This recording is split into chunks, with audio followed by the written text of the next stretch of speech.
Antusias dari wisatawan Malaysia itu selalu meningkat.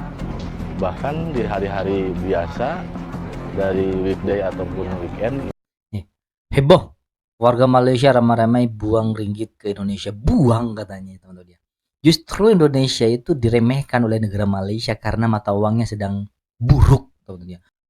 Halo, assalamualaikum warahmatullahi wabarakatuh. Berjumpa lagi dengan saya Merbat Official. Oke, apa kabar hari ini? Mudah-mudahan kabar daripada teman-teman semuanya. Semoga kabarnya sehat selalu, berkah umurnya dan selalu dipermudah segala urusannya oleh Allah. Amin amin ya rabbal alamin. Oke teman-teman, di sini sebuah video yang membahas tentang Malaysia tak sadarkan diri. Ringgit mereka kini ramai-ramai mengalir ke Indonesia. Padahal teman-teman ya, yang rugi bukan Malaysia, tapi Indonesia. Ini adalah keuntungan besar bagi Malaysia untuk menikmati hal-hal yang ada di Indonesia, teman-teman ya. Mumpung Indonesia sedang tidak baik-baik saja, mata uangnya sedang buruk dan ya bisa dikatakan sebagai negara yang paling rendah, teman-teman ya. Karena negara sebenarnya kaya, cuman tidak tahu cara mengelola negaranya, bagaimana cara menjadi negara yang maju, teman-teman. Oke, penasaran nih dengan pembahasan di video kali ini seperti apa? Jom kita simak bersama, let's go. Antusias dari wisatawan Malaysia itu selalu meningkat. Bahkan di hari-hari biasa, dari weekday ataupun weekend. Nih, heboh. Warga Malaysia ramai-ramai buang ringgit ke Indonesia. Buang katanya teman-teman ya. Justru Indonesia itu diremehkan oleh negara Malaysia karena mata uangnya sedang buruk teman-teman ya. Sedang hancur saja, sedang hancur lebur lah. Sebenarnya Prabowo menangis lihat ini. Ini masih bertahan. Rasa baru ini saya rasa kalau untuk wanita ini macam syurga lah. Di Samping City. Murah tu. Samping City tu. Saya ada beli gamis abaya. Kalau di Malaysia tu RM100, RM90. Tapi di sini saya convert tadi dalam RM30. 60% yang pengunjung datang ke Dulux Maribaya itu dari warga negara Malaysia. Saat banyak pihak menyoroti pelemahan rupiah sebagai masalah, yang terjadi justru cukup ironis bagi Malaysia. Menguatnya ringgit membuat warga Malaysia berbondong-bondong datang ke Indonesia untuk berburu harga yang lebih murah. Hotel, restoran, pusat perbelanjaan, hingga destinasi wisata Indonesia mendadak menjadi jauh lebih terjangkau di mata mereka. Akibatnya, uang yang seharusnya berputar di dalam Malaysia justru mulai mengalir ke berbagai kota di Indonesia melalui aktivitas wisata dan belanja. Bagi warga Malaysia, kondisi ini tentu menguntungkan karena daya beli mereka meningkat saat berada di Indonesia. Namun di sisi lain, setiap ringgit yang mereka tukarkan menjadi rupiah berarti semakin banyak uang yang dibelanjakan di pasar Indonesia. Semakin banyak uang yang dibelanjakan ke pasar Indonesia. Sebenarnya ini Malaysia sedang meremehkan Indonesia teman-teman ya. Karena mumpung ini kesempatan buat Malaysia. Sebenarnya sih dari dulu kesempatan ini dilakukan oleh Malaysia. Cuman sekarang mumpung jauh lebih daripada dulu. Akhirnya sekarang bertindak membelanjakan uangnya kepada Indonesia. Karena Indonesia sedang mata uangnya sedang buruk teman-teman. Sedang anjlok, sedang tidak baik-baik saja. Ya, gak ada harganya lah, gak ada harga diri lah mata uang rupiah ini terhadap ringgit Malaysia teman. Akhirnya kan kita malu. Kok bisa sekelas Indonesia, sebesar Indonesia, sekaya Indonesia buminya, mata uangnya kalah dengan mata uang ringgit Malaysia. Bahkan dari dulu dan sekarang semakin buruk lagi teman ya. Bukan di Malaysia, mulai dari makanan, penginapan, transportasi, hingga oleh-oleh. Semuanya dinikmati di Indonesia. Tidak sedikit pelaku usaha lokal yang kini menikmati manfaat dari derasnya kunjungan wisatawan Malaysia yang datang membawa dompet tebal berisi ringgit untuk dihabiskan di Indonesia. Inilah ironi yang jarang dibahas. Saat banyak orang menganggap pelemahan rupiah hanya membawa kerugian, Indonesia justru berhasil menarik semakin banyak pengeluaran dari warga negara tetangga. Teman-teman ya, sebenarnya bukan untung bagi Indonesia, tapi rugi bagi rakyat Indonesia, teman-teman ya. rupiah semakin melemah itu bukan untung bagi rakyatnya, tapi mungkin untung bagi niaga-niaga yang punya usaha, teman-teman ya.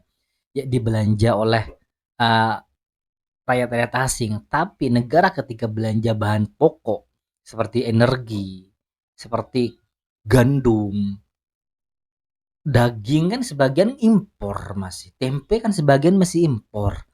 Itu akan membuat rakyat menderita ketika dijual ke rakyat itu pasti tidak murah, teman-teman.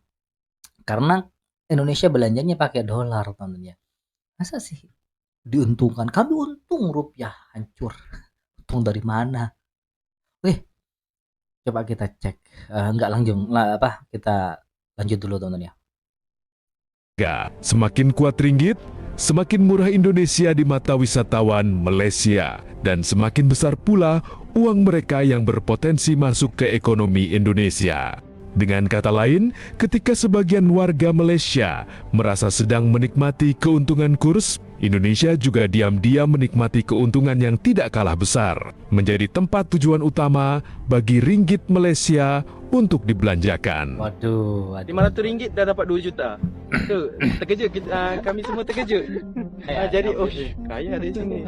Tukar ringgit murah. Lepas tu kalau tengok apa ni? Memang gak masuk akal harganya. Okey. Tu yang kita orang beli. Tahun lepas saya pergi ke Pontianak. Pontianak tu saya tukar duit Malaysia 2 juta, tapi harganya 500 ke 600. Tapi ni saya tukar dalam 500 lebih. RM500 dah dapat 2 juta. Tu, terkejut kami semua terkejut. Jadi kaya di sini. Tapi kayanya sekejap. Beli habis. Fasa baru ini saya rasa kalau untuk wanita ini macam syurga lah. Semua tempat, semua toko saya rasa mau beli je. Tadi pun baru sempat tukar duit apa ni? Tak cukup duit yang kita prepare. So rasa semua tempat kita rasa nak beli. Jadi double the price lah. Macam tadi pun saya beli dress, kalau di sini boleh dapat, kalau ringgit lah, boleh dapat bawah RM100, which is very very affordable. Kalau di Malaysia RM100 itu untuk satu dress sangat susah untuk design yang full lace. Di Tamrin City murah tu. Tamrin City tu saya ada beli gamis, abaya. Kalau di sini bilang gamis kan, abaya untuk kakak dia. Kalau di Malaysia tu RM100, RM90, tapi di sini saya convert tadi dalam RM30. Sama. Artinya untung bagi mereka, tapi mimpi buruk bagi rakyat Indonesia, temennya. Untung bagi rakyat asing, tapi mimpi buruk bagi rakyat Indonesia. Ketika rupiah sedang melemah, yang diuntungkan bukan rakyat Indonesia, tapi rakyat asing, warga asing lah. Warga Indonesia sendiri gimana? Ya mimpi buruk kalau begitu. Oke, coba kita cek bagaimana ringgit terhadap rupiah, teman-teman. Rupiah atau rupiah terhadap ringgit Malaysia. Ancaman PHK massal, pemerintah siapkan langkah diganti sebut seperti krisis tentunya.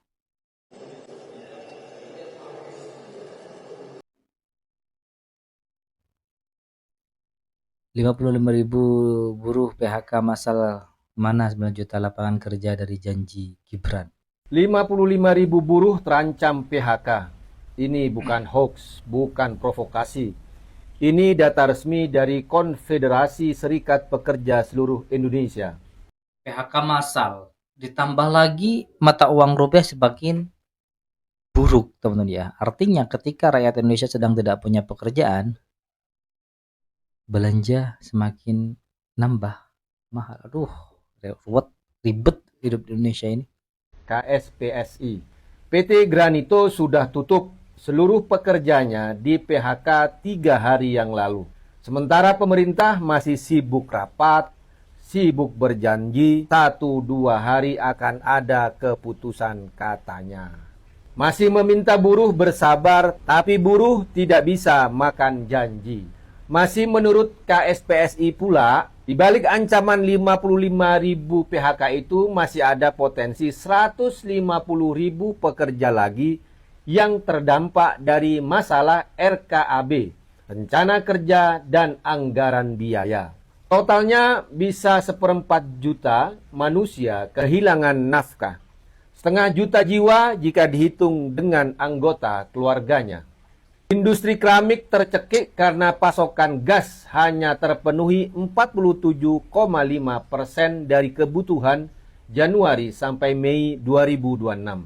Saudara-saudara, ini bukan bencana alam. Ini kegagalan tata kelola energi. Saat ini kita perlu menagih janji. Dalam kampanye Pilpres 2024, Gibran dengan lantang menjanjikan 19 juta lapangan kerja baru. Bohong. Bukan 19 juta PHK. Bukan 19 juta keluarga yang panik. Kini Gibran masih wapres. Satgas mitigasi PHK dibentuk. Tapi mana kerja nyatanya? Rapat, konferensi pers. Pecah rekor guys, sekarang Rp1 udah Rp4.500. Ternyata dulu orang tuanya Susanti mikirnya long term ya guys. Sekarang kita lihat dengan 20.000 ini kita bisa dapat apa di supermarketnya Malaysia.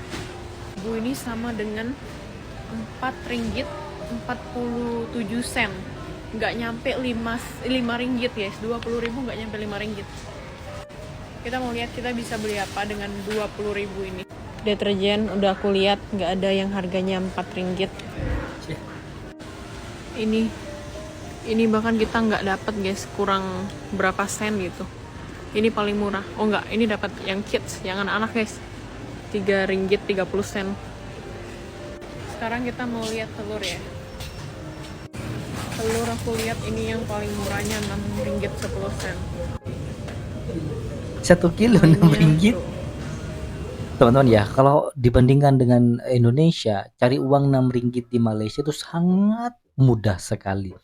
Cukup dengan uang Rp100 Malaysia kita kerja setengah hari atau 1 hari di Malaysia dapat gaji Rp100, itu sudah bisa dibelanjakan dengan anggaran Rp100 itu cukuplah 5 sampai 1 minggu. Telur 1 kilo dapat Rp6 loh, anggap Rp7. Beras beli yang 10 kilo itu sudah dapat Rp30 teman-teman ya. Masih ada sisa, beli ayam. Ih, 1 jus. Gila. Kalau kerja di Indonesia 1 hari gak cukup buat biaya hidup, selama 1 minggu gak cukup teman-teman ya. Rp9, Rp8. Ya, Beda minimal banget antara 30.000 Malaysia dan dan Indonesia. 40.000 ini. Yang paling murah ini doang nih. Rp6.10. Sekarang kita mau lihat susu. 20.000. Nggak ada guys. Yang gede 20.000 nggak ada. Biasa aku beli memang yang ini. Yang ini Rp8.29. Ya sekitar 40.000. Nah dapatnya yang ini nih. Nggak dapat yang ini, dapatnya yang ini nih. 20.000. Saking buruknya rupiah loh, 40.000 kalau di Sekarang kita rupiah. mau lihat makanan wajib anak kos, Indomie. Maksud aku mie instan. Mie instan kalau di sini tuh Maggi. Kalau di kita kan Indomie kan yang terkenal. Rp6.20. Maggi tuh kayak gini guys. Ada rasa ayam laksa, tom yum, ayam dan lain-lain. Ini isinya ada 5. Rp6.25. Nah ini mie sedap nih. Mie sedap Rp5.60. 20.000 nggak dapat guys.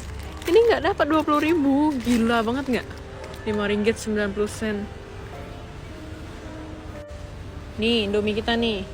Isinya 5 juga.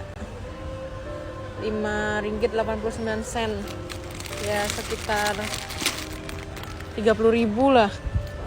20 lebih ribu. Nggak dapat. Memang mahal kalau bagi orang Indonesia, tapi bagi orang Indonesia yang berada di Malaysia kalau dapat gaji Rp1.500 per bulan itu termasuk salah satu harga yang murah, teman-teman ya. Dapat guys. 20.000 ini nggak dapat apa-apa di sini guys. Gak ada harganya 20.000. Habislah geng, sekarang RM1 bersamaan dengan Rp4.460 ya. Aduh, sekarang ringgit tengah menggila, menguat sekali. Tapi manakala rupiah kita sekarang tengah anjlok-anjloknya ya. Nah, ini Hancur. satu keuntungan kalau orang Malaysia melancong ke Indonesia boleh jadi jutawan. Tapi kalau orang Indonesia melancong ke Malaysia, tukarnya dapat sikit je kan. Tapi keuntungannya untuk pekerja-pekerja migran ataupun tenaga kerja Indonesia yang bekerja di Malaysia ini, bolehlah kalian 1 juta itu sekarang RM220. Wow, bolehlah kan. Habis. Nah, ini artinya ya ekonomi Indonesia itu bakal jatuh ke dalam krisis, dan bahkan krisis terus menciptakan peluang ya buat Indonesia, karena kan Indonesia bisa cuan gede dari datangnya itu berada di titik terlemah dia sepanjang sejarah Republik ini berdiri loh. Bahkan sebetulnya lebih lemah dibandingkan yang waktu kerjaan kemarin jebol lah Seribuan. Sebetulnya sudah sesuai dengan ramalan ada di video ini. Kantor yang mengarah ke sana karena gue sekarang cuma terhadap US dollar kan, tapi juga melemah karena April 2025 satu ringgit itu sekitar 3.800 dan pengen bukti karena mereka depresi atau apa gila ya, karena mereka tidak bisa lihat apa loh sektor bisnis jasa yang diuntungkan ada puluhan ribu rakyat Malaysia itu punya. Nah, ini terbukti dari begitu banyak kesaksian para wisatawan itu ringgit dapetnya 2 juta perak, 2 juta perak. Jadi dia kaget, dia terkejut sekarang 500 ringgit dan lebih murah lagi. Tapi dapatnya 2,2 juta perak. Artinya di sini merambah ke wisata alam, wisata-wisata kota tua seperti berada di Bandung, bahkan sampai jalan-jalan naik kereta cepat. Ini sama kayak anak-anak kecil nih waktu di Palembang gitu. Tapi mereka udah happy. Begitupun dengan orang Malaysia ini. Mereka ketika datang melihat trek doang, 90 menit itu signifikan sekali guys. Karena sekarang ya kalau lu traveling dari Singapura atau Kuala Lumpur itu butuh waktu 5 sampai 6. Tapi itu tahulah Malaysia. Dia bikin project yang sebetulnya bisa meningkatkan, karena sebetulnya kereta cepat itu kalau jadi bikin bisa melewati Malaka, itu tipuan yang di negara rugi ratusan triliun. Nah, itu berarti masih ke Indonesia, karena wisatawan dari Malaysia ke Indonesia sebetulnya itu cuma 2,6 juta orang. Tapi orang Malaysia yang datang ke Indonesia jangan dikit-dikit, banyak-banyak di sini lu bawa ke ringgit lu. Tahu wisatawan Malaysia yang datang ke Indonesia ya sangat sedikit. Ya pasti tambah naik. Artinya nih bakal makin tapi nasib menangis di pojokan rumahnya tidak. Ternyata pemerintah Thailand membuat strategi baru yang namanya Amazing Thailand. Iya, mereka masuk ke media cetak yang ada di Eropa, Amerika, Afrika, bahkan sampai Kanada. So kalau lu lihat majalah-majalah internasional, Times, International Herald, Tribune, segala macam itu ada program Amazing Thailand. Tapi harus bicara berdasarkan data. Ternyata berdasarkan data, pariwisata berhasil menjadi sumber devisa terbesar negara di Thailand. Karena kalau kamu lihat di layar kaca di tahun 1990 ini sebelum Krismon, pendapatan krisis menjadi tulang punggung perekonomiannya Thailand. Karena ternyata GDP Thailand dari sektor pariwisata itu penghasilan mereka dari apa? Ekspor beras, ekspor. Dan ini sebetulnya bisa kita copy paste tiap tahunnya. Ya kalau Indonesia bisa memaksimalkan nih kesempatan ini, karena masih banyak loh objek wisata Indonesia yang menarik yang belum diekspos, bukan cuma Bali, Bandung doang. Apa semakin lemah mata uang Vietnam dong? Ternyata Vietnam untuk bisnis industri berbasis ekspor. Hah, gimana caranya? Jadi ketika Thailand lagi sibuk bikin tempat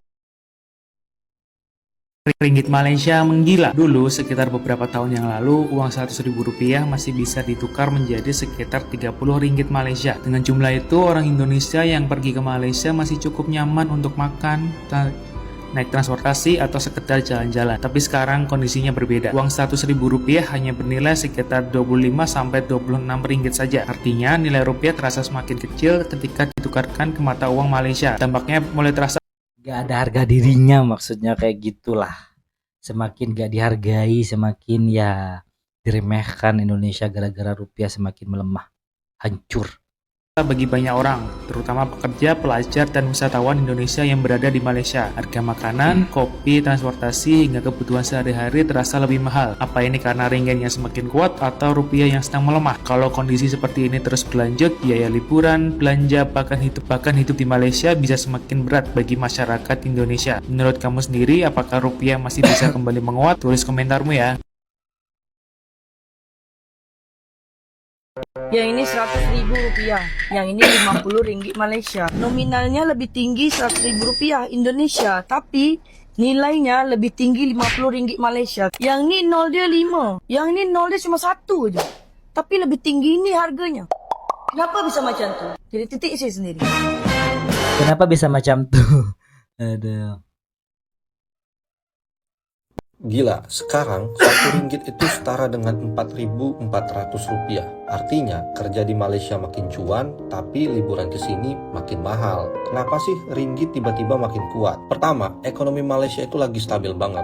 Growth mereka konsisten. Industri kayak data center, chip sampai teknologi juga lagi naik. Kedua, investor asing lagi banyak masuk ke Malaysia. Dan setiap investor masuk, mereka harus beli ringgit. Otomatis mata uangnya juga naik. Ketiga, inflasi Malaysia itu rendah. Jadi nilai uangnya lebih aman dan gak gampang turun. Makanya gua sekarang nabung gajian itu banyak di ringgit bukan di rupiah. Keempat, pemerintahnya dinilai cukup stabil secara ekonomi. Jadi bikin investor makin percaya untuk tanam investasi di sini. Sementara di sisi lain, rupiah lebih sensitif sama kondisi global saat ini. Jadi pergerakannya nggak sekuat ringgit sekarang. Jadi ini bukan cuma ringgit yang kuat, tapi juga karena rupiah lagi nggak sekuat itu. So menurut lo, untuk kondisi kayak gini,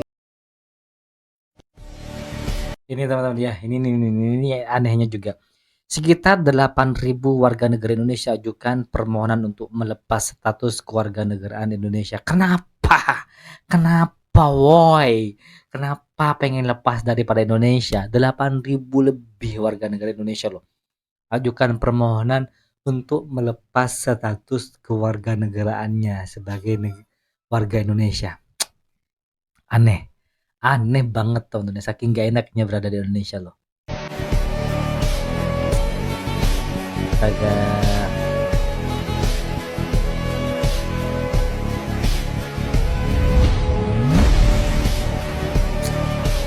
Kacau Indonesia kacau. Oke teman-teman ya, sampai di situ saja video reaction hari ini. Jadi itulah perbedaan antara Indonesia dan Malaysia, perbedaan antara rakyat Indonesia dan Malaysia, perbedaan antara bagaimana nyamannya hidup di Malaysia dan Indonesia, teman-teman ya. Buat teman-teman yang punya komentar, pendapat, silahkan komen di kolom komentar. Itulah video reaction hari ini. Kita akhiri dan ketemu di video berikutnya. Wassalamualaikum warahmatullahi wabarakatuh.